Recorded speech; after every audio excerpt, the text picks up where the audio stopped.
Balancing work and family is one of the most important of all considerations in the way you organize your time and your life. And we start off with this critical principle.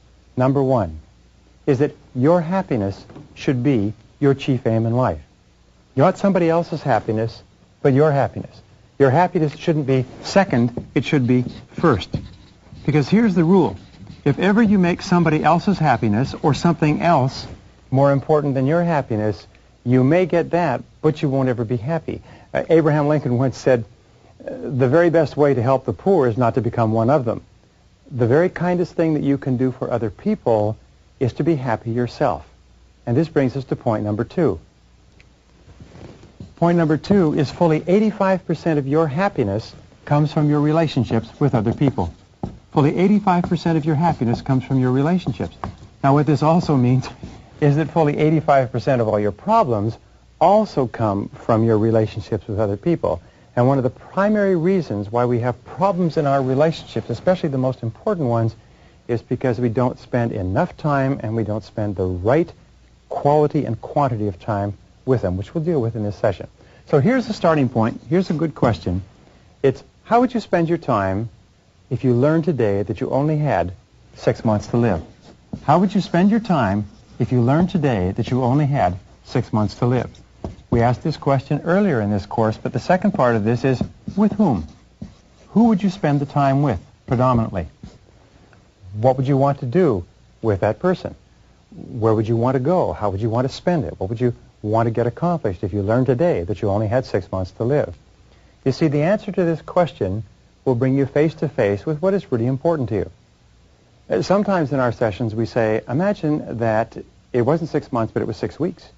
Or that it wasn't 6 weeks, but suddenly you learned it was 6 days, and then 6 hours, and then 60 minutes. If you learned this very moment that you only had 60 minutes left in life, what would you do and how would you spend your time? Who would you want to talk to? Who did you think about when you thought about that question? Because that tells you a lot about what's really important to you. And this brings us to number 4, which is one of two of the most famous of Greek sayings. The first one is moderation in all things. Moderation in all things is what the ancient Greeks said, and as a wise old man said, yes, but except for a few glorious exceptions. Moderation in all things means that you need balance between your work and your family life in order to be happy and in order to be successful. How can you tell when you're out of balance? You always experience being out of balance with stress, with anxiety, with irritation, with sleepless nights, with sometimes psychosomatic illnesses. Whenever you're out of balance in your life, you begin to feel it, and it begins to manifest itself in your relationships with other people. So the starting point of getting your life into balance, number 5, is to begin with your values. We talked about this before, but ask again. What are your values, and what is really important to you? What's really important to you? What do you really care about? Because it's only when you absolutely know what's most important to you that you start to feel happy. And here's the rule. Either you run your life by determining what's important to you, organizing the sequence of events, or your life runs you. And many people today are frantic, and they're happy, unhappy, and they're anxious, and they're tense for a very specific reason. And it's because their life is running them, because they have not put their hands onto the steering wheel of their own life, and they're not steering it. An important part of balance is for you to describe what is called the ideal end result, your ideal vision, or what we say, your ideal lifestyle. What is your ideal lifestyle? If you could live any kind of life that you wanted, what would it be? What would it include? What ingredients would make you the most happy? What ingredients would make you the most happy? Answering this question enables you to do what we call gap analysis. Gap analysis is where you look at your life today, and you look at your life as it would be if it were perfect. And you look at the differences between where you are and where you want to be, and you ask yourself, what changes would you have to make to begin to create your ideal life, especially with regard to the most important people in your life? And here's one of the most important points of balance. It's to set peace of mind as your highest goal. Peace of mind is in reality the highest human good. It's the aim of everything we do in life. It's the foundation of all psychology and philosophy and religion and everything else, But you need to set it as your highest goal and then refuse to compromise your peace of mind. And here's the most remarkable discovery. When you set peace of mind, your own personal inner happiness and contentment as your highest goal, you'll probably never make another mistake. You'll receive unerring guidance, always to do the right thing at the right time. And then if you refuse to ever compromise your peace of mind, you'll become a person of character and strength and inner integrity and personal confidence. So here's a question for you. A, what gives you your greatest peace of mind? Analyze it. Ask, identify. What gives you the most peace of mind? What makes you feel the very best? What situation? What people? What is going on in the present or what has happened in the past that makes you feel the best? And B, what detracts from your peace of mind? What kind of thoughts? What kind of people? What kind of situations make you the most anxious or the most uneasy or the most tense? And what can you do to start having more of A and less of B? Now, number 8 is remember this, that dissatisfaction and unhappiness always arise when your goals and activities on the one hand and your values on the other hand are not congruent.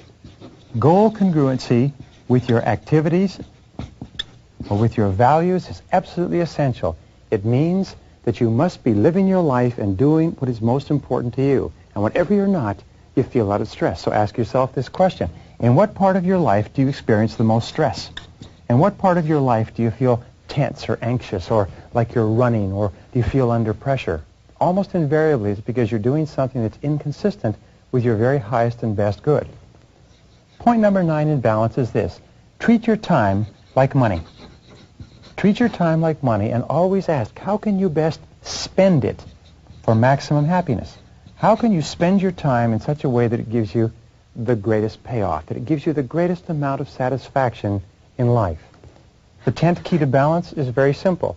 It's to do more of one thing, you must do less of another. To do more of one thing, you must do less of another. So here's my question. What do you have to do more of, and what do you have to do less of in order to get your life back in balance? And when do you start?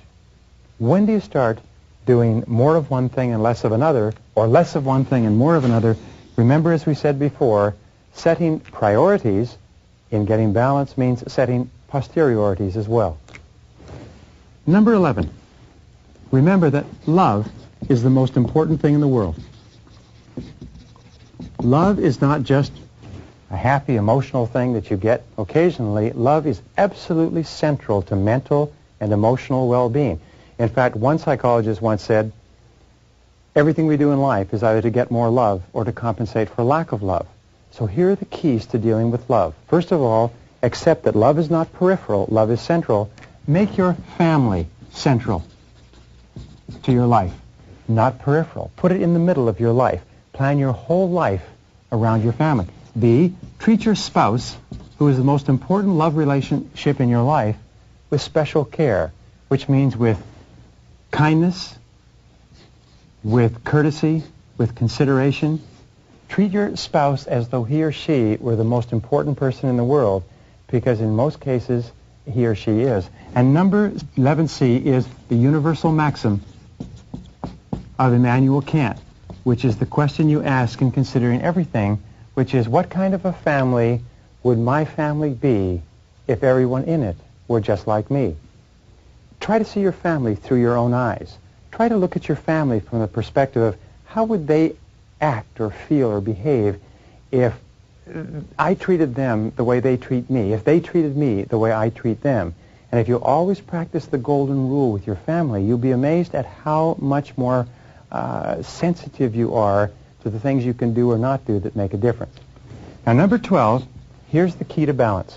I travel 120 to 150 days a year, and people ask me this all the time, and here it is. The key to balance? Do just 2 things. Especially when your children are growing up, do just 2 things. And the 2 things are work and family. It's as simple as that. You see, the major mistake that we make is when we're growing up, we take on an enormous number of things to do, but what happens when we get married and have children and responsibilities, we take on more and more and more, but we don't drop anything off. What you have to do is you have to put all of these other things aside. Now, in doing just two things, number 13 is work all the time you work. Work all the time you work. This is the key to balance. Work all the time you work. Now, here's what happens. Too many people spend too much of their time fooling around at work. What you have to do is you have to put more of yourself into your work. Because every minute that you spend fooling around at work, socializing and wasting time, which causes your work to accumulate, causes you to have to take it home in the evenings and on the weekends, is time that you're taking away from your family. So work all the time you work. When you go to work, work 100% full blast all the time. Don't let anybody waste your time or detract time from your work, which brings us to number 14. The other part of balance is when you're with your family, be there 100% of the time. Don't be there physically with the rest of your body watching television, looking out the window, talking on the telephone, reading the newspapers, and so on. When you're with your family, practice focused attention and be there 100% of the time. Be right there, if you like, in their face. You know, it's an interesting statistic, but according to the American PTA Association, the average parent spends less than 30 minutes per week in one-on-one, face-to-face interaction with their child. You wonder why we have problems with some of our children?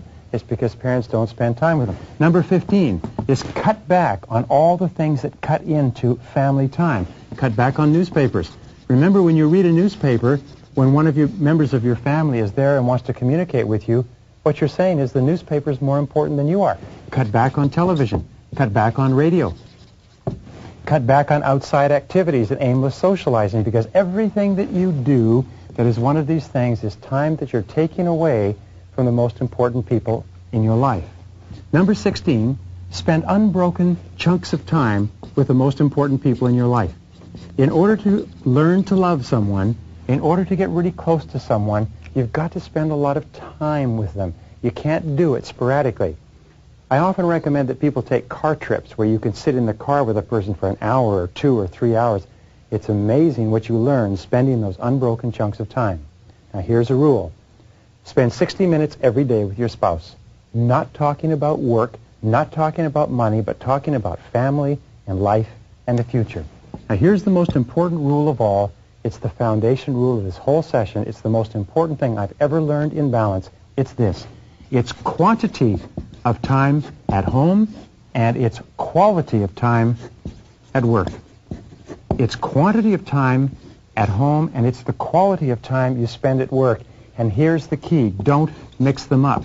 Most people make the mistake of mixing them up and try to spend quantities at work and quality at home, and it doesn't work. As a child psychologist said recently, I never met a child in trouble who said, I wish my parents had spent more quality time with me. Number 18, remember, you're always free to choose. You're always free to choose. You're always free to set priorities. You're always free to choose the order or the sequence of events. Is that you always choose what's most important to you. So the most important thing of all is in balancing home and family, balancing the most important people in your life with your work. Always put them first. Always put them on the top. And remember, the whole purpose of time management is this. The purpose of time management is to enable you to get more things done on the outside so that you have more time to spend with the most important people in your life.